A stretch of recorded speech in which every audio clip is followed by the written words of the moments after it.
আসসালামু আলাইকুম ওয়া রাহমাতুল্লাহি ওয়া বারাকাতুহু। আমি মোহাম্মদ ফরিদুল ইসলাম। আমার এই ইউটিউব চ্যানেলে আমি একটা নিউজ দিতে যাচ্ছি, মানে মেসেজটা হচ্ছে যে আমাদের শিক্ষাগত যে ব্যবস্থা, শিক্ষাগত যে সমস্যা, এটা আমাদেরকে ইমপ্রুভ করতে হবে।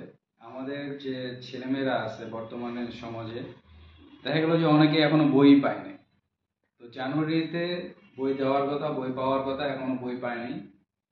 তো এরকম এর আগে যারা ছিল তারা দেখা গেল যে মানে গাল গল্প যেগুলো শিখে আসলে কোনো লাভ নাই, মানে যেগুলোর ভিতরে কোনো ভিত্তি নাই, যেটা শিখে তার বাস্তবিক জীবনে কোনো কাজেই আসবে না। যে দেখা গেল রান্না কিভাবে করতে হয়, মানে চলাফেরা কেমনে করতে হয় এইটা।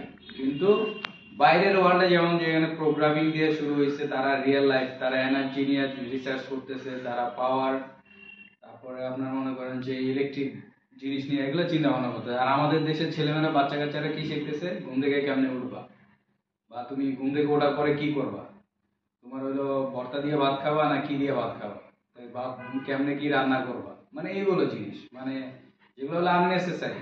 আর আমাদের দেশের শিক্ষা ব্যবস্থাটাকে উন্নত করতে হবে। আর প্রথম হলো আপনি যে কোনো একটা দেশকে আগায় নিয়ে যাবেন, তার মানে শিক্ষা ব্যবস্থাটাকে আপনাকে আগে নিয়ে যেতে হবে।